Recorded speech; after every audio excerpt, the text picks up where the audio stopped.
আর যদি physical relation কেউ করে ফেলে, স্ত্রীকে সাথে নিয়ে গিয়েছে হজে, তাহলে তার হজই হবে না। ফামান ফারাদা ফীহিন্নাল হজ্জ ফালা রাফাথা ওয়ালা ফুসুকা ওয়ালা জিদালা ফিল হজ্জ।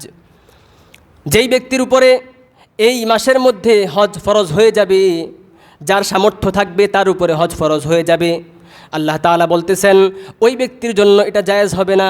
ফালা রাফাথা, সে কোনো ধরনের যে ফিজিক্যাল রিলেশন আছে, বৈবাহিক সম্পর্কের পরে যে ফিজিক্যাল রিলেশন, এটা করা তার জন্য সুযোগ নাই। শারীরিক সম্পর্ক করা যাবে না। ওয়ালা ফুসুক, এবং কোনো গুনাহ করা যাবে না, কোনো অন্যায় করা যাবে না।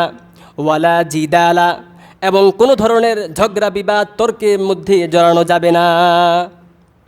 আল্লাহ তাআলা কোরআনে কারীমের মধ্যে হজের বিধানের মধ্যে বিশেষভাবে ঝগড়া এবং তর্ক বিতর্কের কথা উল্লেখ করেছেন, কারণ হজের মধ্যে এই ঝগড়া বিবাদ তর্ক এগুলো বেশি হয়ে থাকে।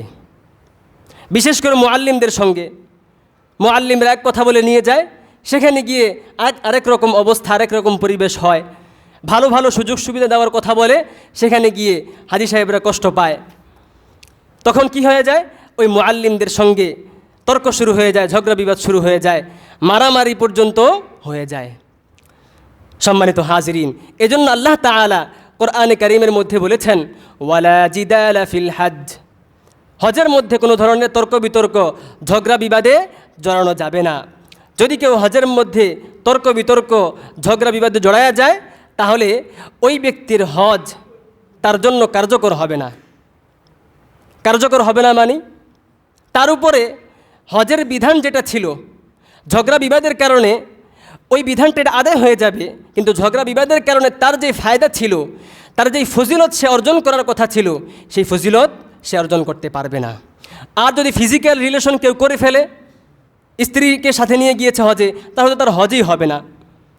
অনুরূপভাবে যদি অন্য কোনো গুনাহ সে করে ফেলে, সেখানে স্বীকার করা যাবে না, সেখানে মিথ্যা কথা বলা যাবে না, আরও যত ধরনের নিষিদ্ধ কার্যক্রমগুলো রয়েছে, যদি এরকম কাজ কেউ করে ফেলে, তাহলে ওই ব্যক্তির জন্য দম দেওয়ার ব্যবস্থা আছে।